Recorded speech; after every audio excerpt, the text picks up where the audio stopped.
should say we would be more than happy to come around to schools and talk to whoever we can get to sit still over lunch or, snag you in the hallways or whatever. We are very happy to talk about this stuff. We're also the talk, but I am going to ask you this. This is what I said I was going to ask, but didn't get to a little earlier.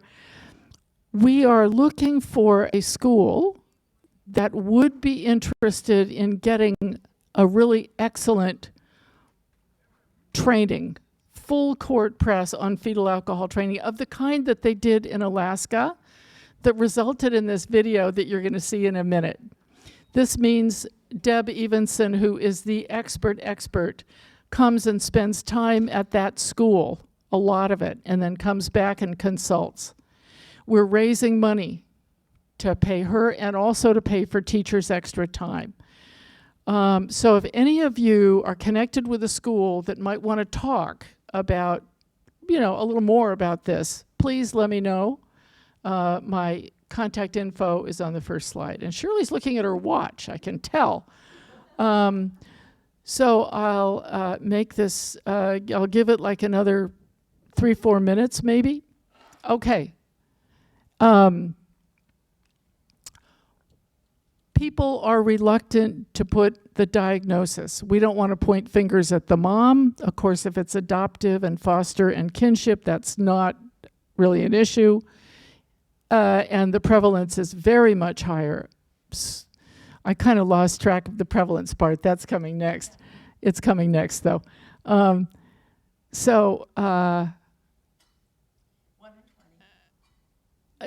coming next. Yeah. So let me just finish this thought here. So why this is necessary to put this diagnosis out there is that this is otherwise invisible. And these kids do fall through the cracks. And then without adequate identification and supports, they not only fall through the cracks, but very high percentage, more than any other disability or condition, wind up homelessness, in jail, floundering through sex trafficking, early and repeated alcohol-soaked future pregnancies. It's a really grim picture without recognizing and supporting these guys as having disabilities behind these problematic behaviors. So you really are in a position to turn these kids' lives around, and so is this legislation. Okay, how many of us? Center for Disease Control now finally admits 5%, but foster care, the national organization is throwing around the number 70%. Research is showing 30% of kids in juvenile hall have diagnosed fetal alcohol. So in areas where there's more problematic behavior, that's where you see it. Okay. And now, here we are, ready to show this great video.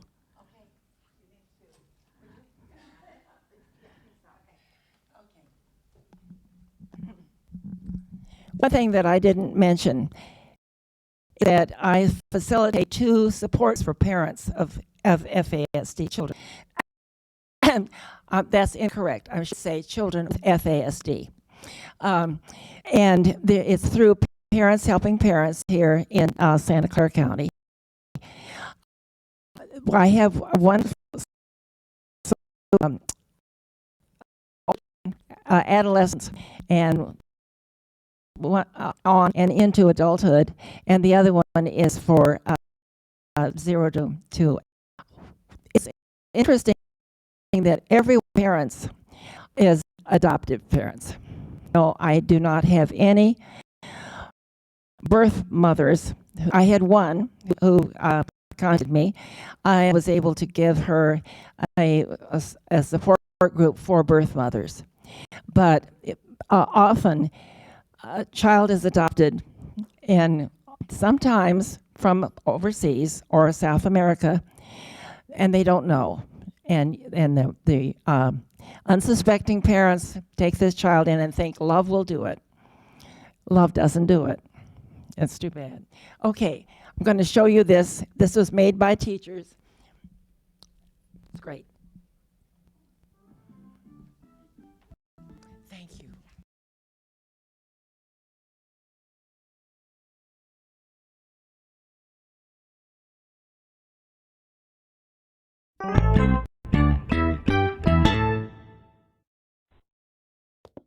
Just what is fetal alcohol spectrum disorders? It refers to the brain damage that affects children and adolescents exposed prenatally to alcohol and the learning and behavioral differences they exhibit as a result. The changes in brain development may vary from child to child, but they are permanent. Most individuals with FASD have no obvious physical deformities, which is why it is sometimes called the hidden disability. So what do children with FASD act like? They often make the same mistakes in academics, behavioral, and social situations over and over, even when given instructions or guidance that usually works with their peers. The tried and true instructional tools may not be appropriate for a student with FASD. Because the child usually doesn't understand the way his brain functions, he can believe it when he hears, "Try harder is the key to success." It may really be the key to frustration for everybody, the child, the parent, and the teachers. We now know a little more about FASD and how it affects a child's ability to be successful in school and in life. We understand that the solution for the student Or teacher. Or parent. is that we all need to try something different, to try more effectively by using supportive tools that provide structure and routine as the student moves through the process of learning. Okay, so what are some strategies that might help a student with FASD be more successful in school and with everyday life activities? We call these strategies the 8 magic keys.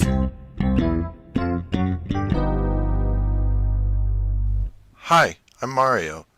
I have a fetal alcohol spectrum disorder. That means my brain works differently from my classmates, which can make it difficult to get through the day like everyone else. Sometimes, when it looks like I'm misbehaving, it's my brain trying to make sense out of what's going on.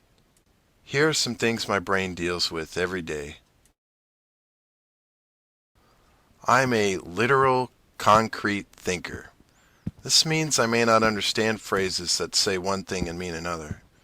This caused a problem for me the other day in history class. Mario, Yvonne, it's about time to get the ball rolling on your joint history project. Mr. Z, we're doing ours on Germany. We were going to write a paper, but on second thought, we might throw in a PowerPoint. You two have had plenty of time to bat it around. Now it's time to apply yourselves. Oh, let's put a relief map on our project. And we can dress up in lederhosen. Don't bite off more than you can chew. We're down to the wire on this. Bats? Chewing wire? What project? Knock it off, Mario. If you don't light a fire under yourself, you're going to flunk this class. I hate this class. I never know what to do. I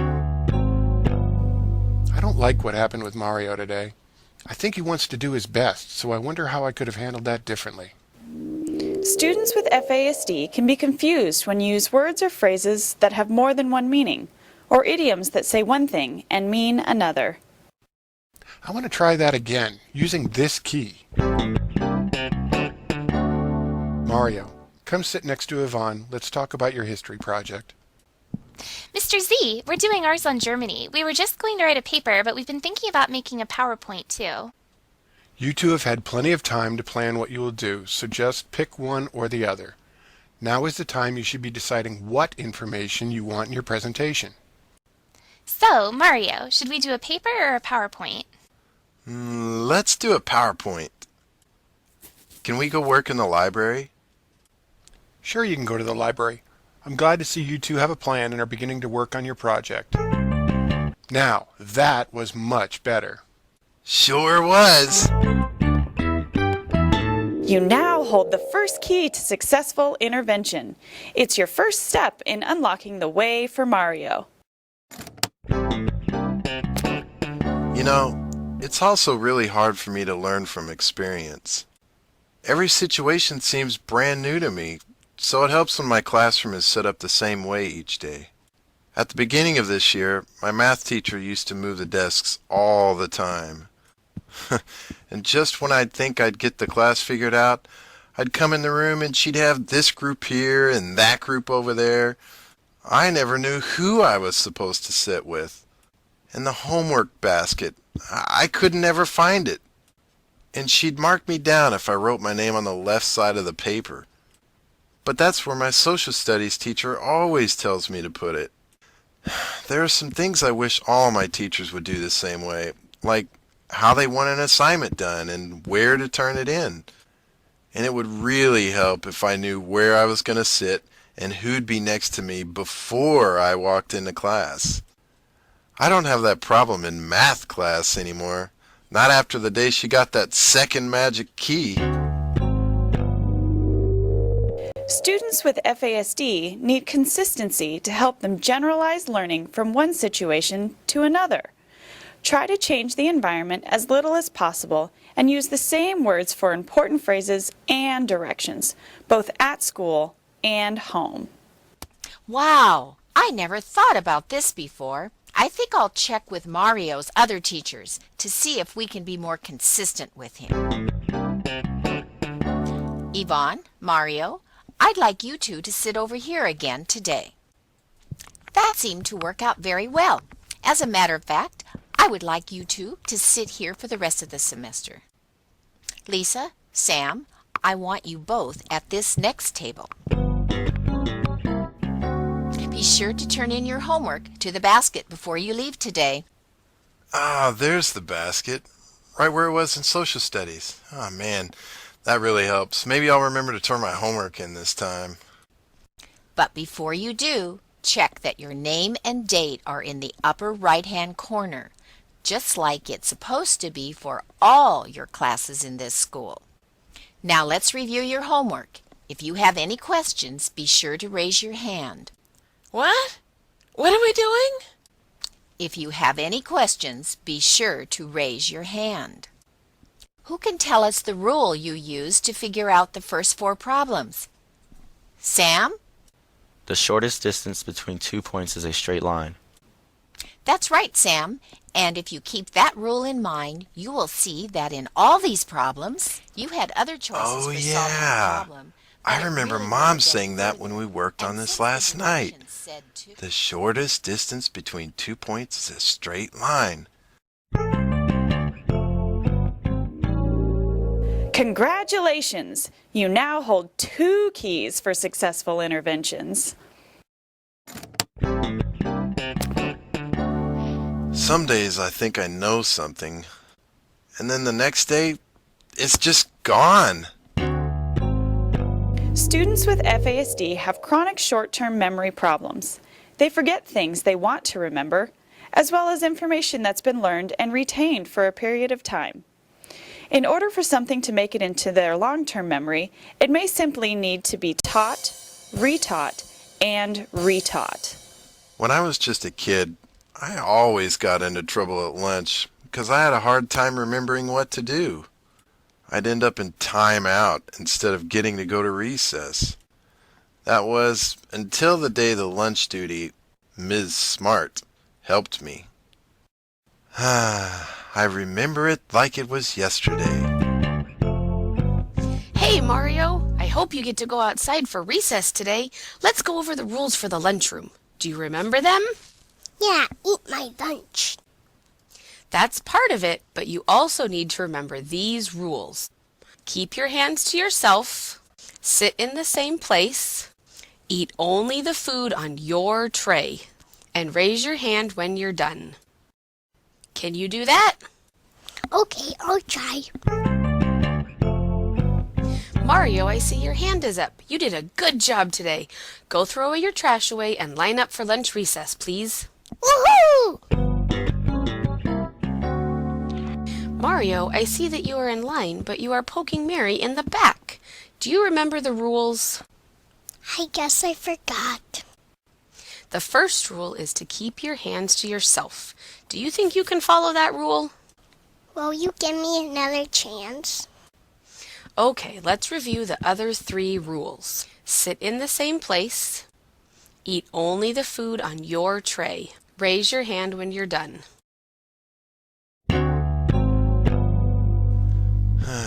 I sure did like Ms. Smart.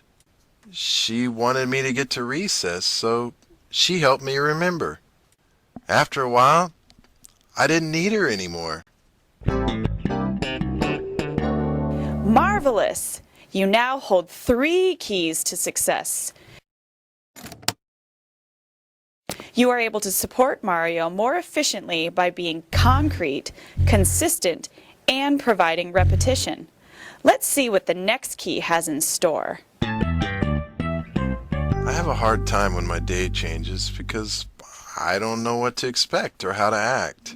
Stable routines that don't change from day to day will make it easier for students with FASD to know what to expect next and to decrease their anxiety, enabling them to learn.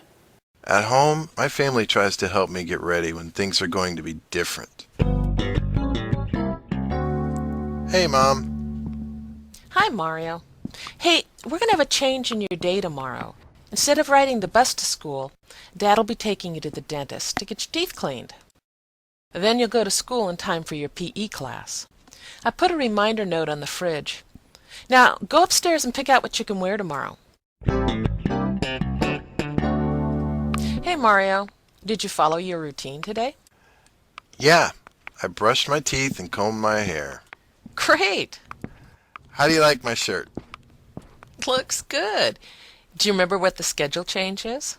Yep, it's right here on the fridge. Dad'll take me to the dentist. Come on, Dad. You now have half of the magic keys to unlocking the door. I can see Mario being more successful every day. Let's find out what else you can do. I can't pay attention if there's too much stuff going on around me. I love to look at all the papers on the bulletin boards around the room and to play with the things on my desk. Did you know Miss Bright's classroom has lights that hum? When they do, I can hardly hear her talk. And when I do hear her, she doesn't always make sense. Remember to keep it short and simple. Students with FASD are easily overstimulated, which can cause them to shut down. At that point, no more information can be assimilated. A simple environment is the foundation for an effective school program. I know Mario can be distracted and have trouble listening, just like some of my other students. Sometimes I have to remember to keep my directions short, simple, and to the point. Why, just the other day... Class, I want you to take out your literature books and turn to the end of Chapter 6 on page 34. Please write your answers to questions 1 through 5 and question 8 at the end of the chapter.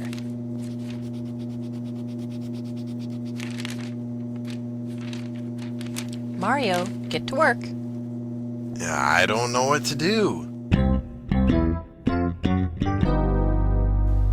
Mario, open your book to page 34. I've written the directions on the board. Now, look at the questions. You can start by writing an answer to question 1. When you're done with that, look on the board to see what to do next. Concrete, consistency, repetition, routine, and now simplicity. 5 down, 3 to go. The door will soon be open.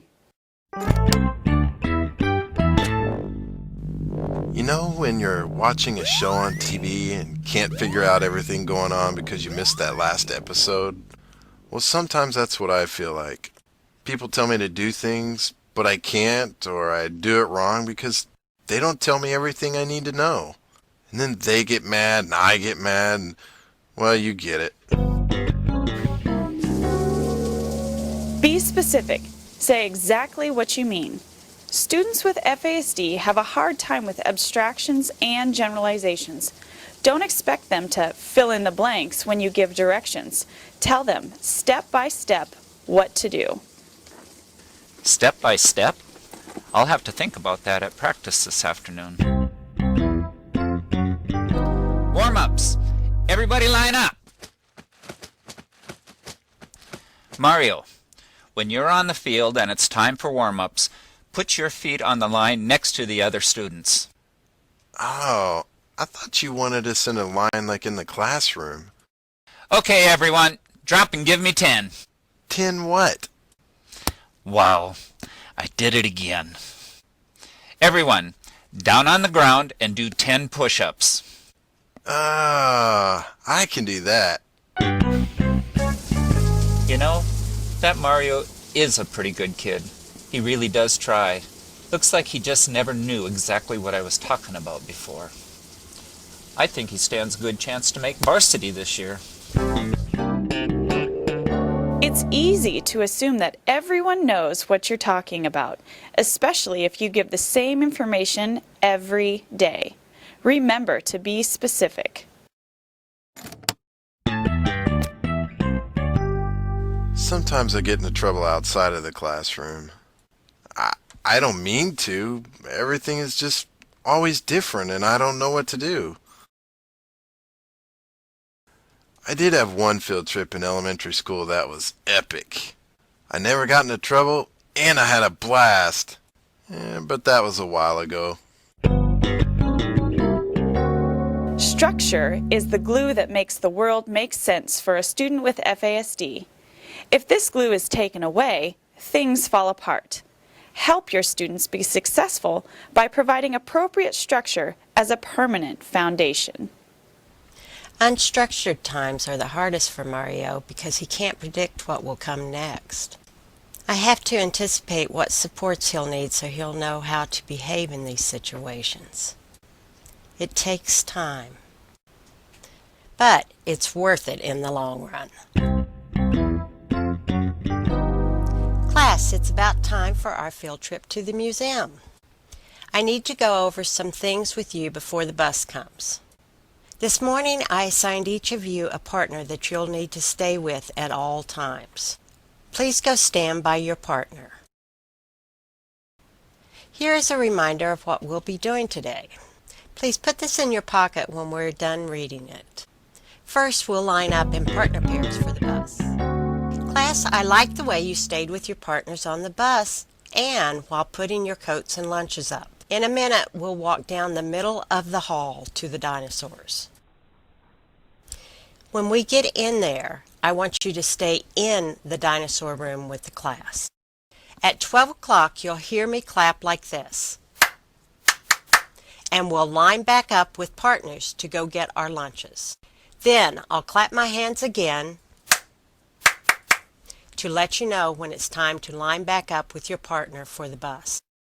If you forget what you are supposed to be doing at any time, check the schedule in your pocket or ask your partner.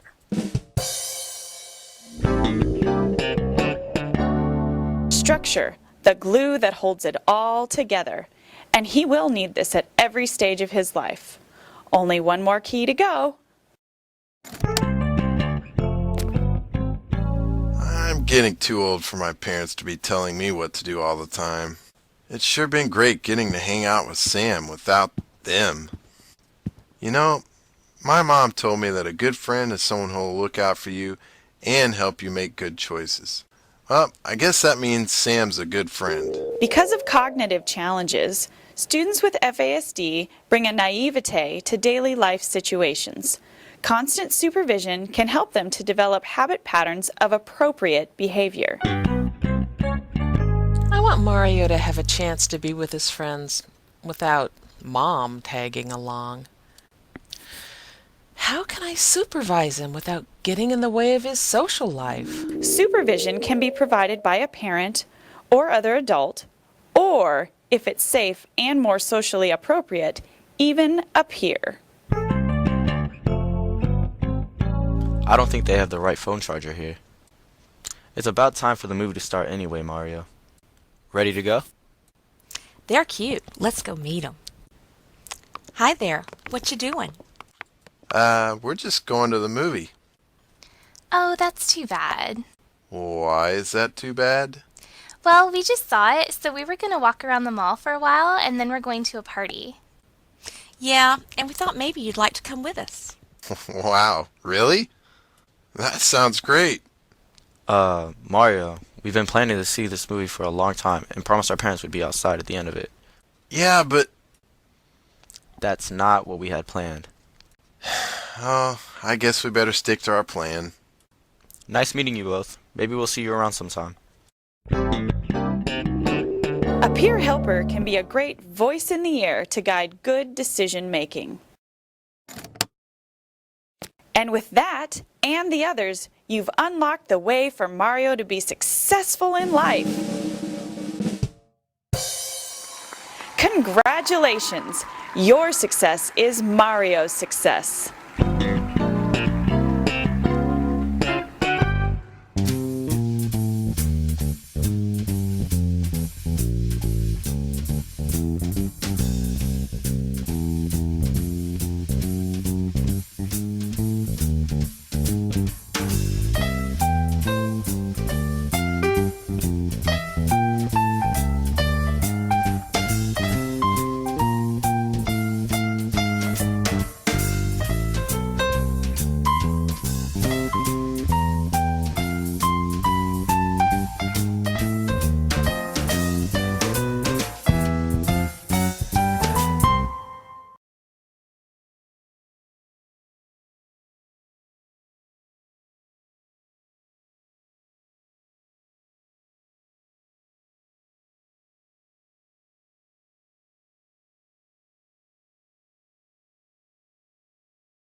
Based on fetal alcohol spectrum disorders, and there's enough understanding in that IEP team about this cause and effect thing, and if this particular child has an issue with stealing, that expulsion or suspension cannot happen.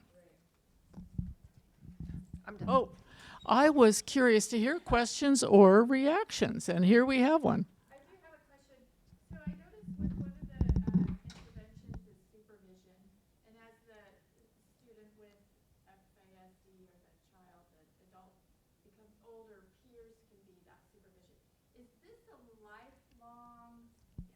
Yes. Now, are some of these like a gradual release where at some point they'll have their own coping mechanism, or they'll always need stable routine? Okay, that is a great question of is this need for this structure, thank you, Shirley, is this need for structure and guidance with the microphone going to be a lifelong issue, or is it something that we can expect people to learn their way out of? And Mario did express that after some learning about, I think it was the rules on the playground or lunchroom, that he didn't need Ms. Smart anymore.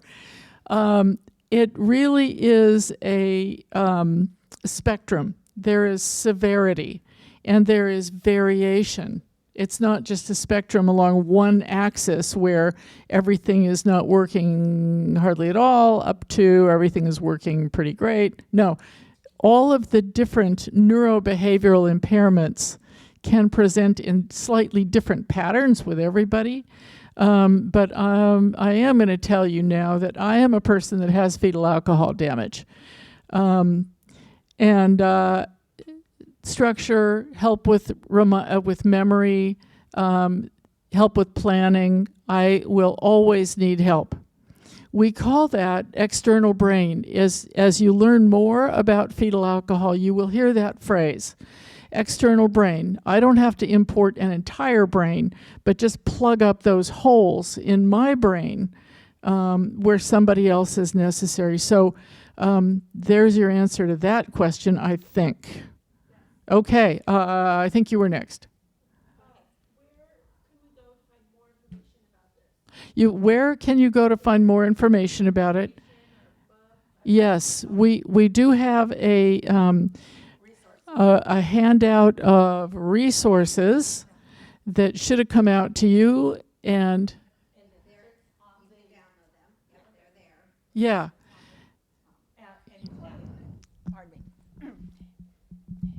Including emails for both of us. So you can get in touch with us, and we really want to help you. Yes, we really do. And then plus, don't forget, there's our little website, FASD NorCal. Okay, so go to that. You'll see lots more. There are, in Canada, there's some really great, very thorough tomes for educators. It's a little overwhelming. Okay, and Susan. So, you are a very successful adult.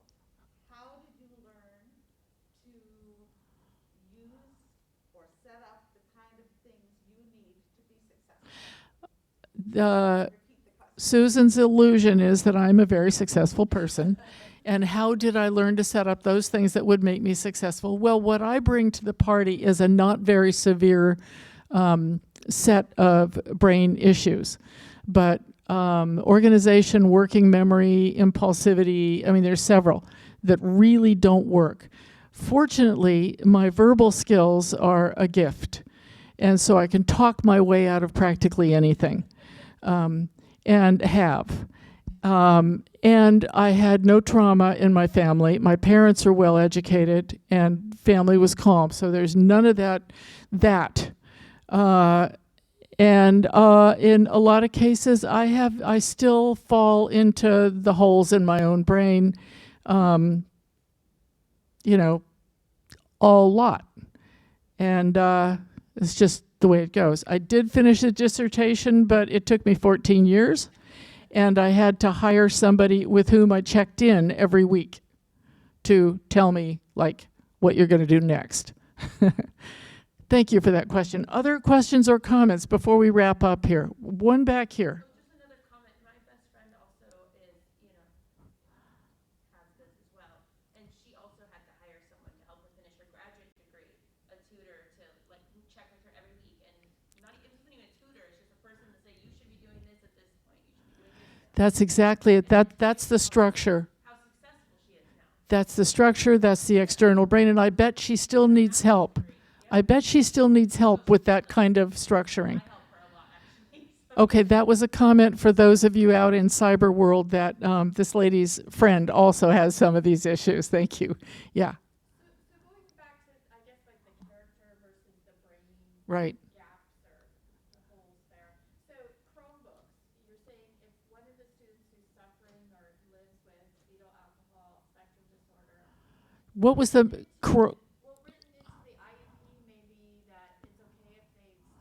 No, we're not going to write into the IEP that they're going to steal, that it's okay that they're going to steal things. We are going to write in something like, tell me if this sounds right to you, Shirley, who really knows special ed a lot better than I do.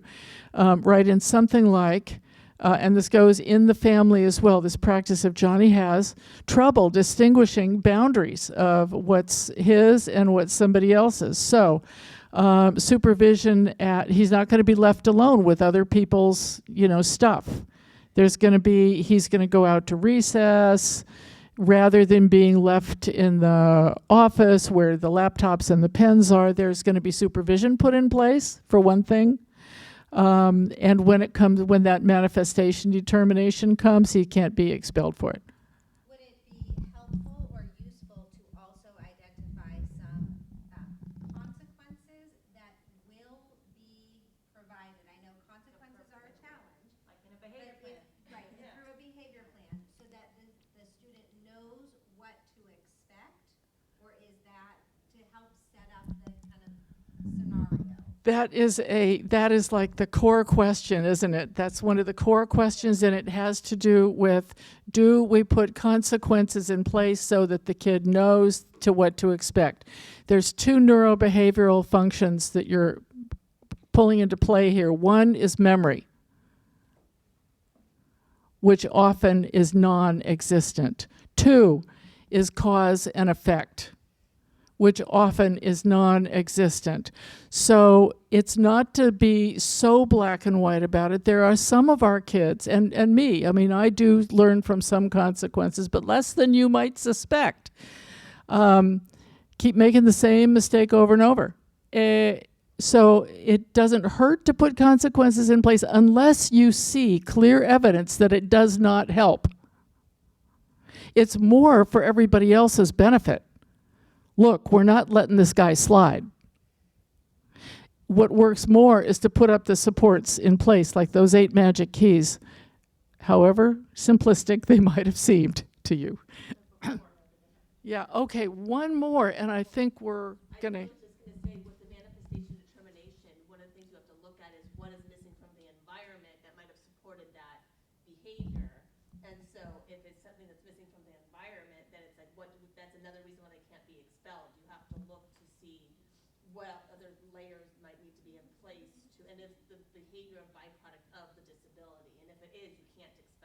That was a great point about that. With the manifestation determination, you have to look in the environment and see what was missing and what might be put in place to, did I get that right, to support the kid's better behavior. Right, and if the thing they did was a result of the disability, then that's a reason why you can't. Which is exactly, if the thing they did is a result of the disability, then you can't kick them out for that, which is another reason for 2 things to be in place. One is this fetal alcohol to be named, but the other piece is that there needs to be sufficient training so that people know what that actually is. And I believe that we have reached the end of our journey together today. Can we put up the slide? We have, there's something on there for resources. So the resources are they're in the app. So they are there. Thank you. Thank you, everybody. We'll stick around for a few minutes in case anybody has questions.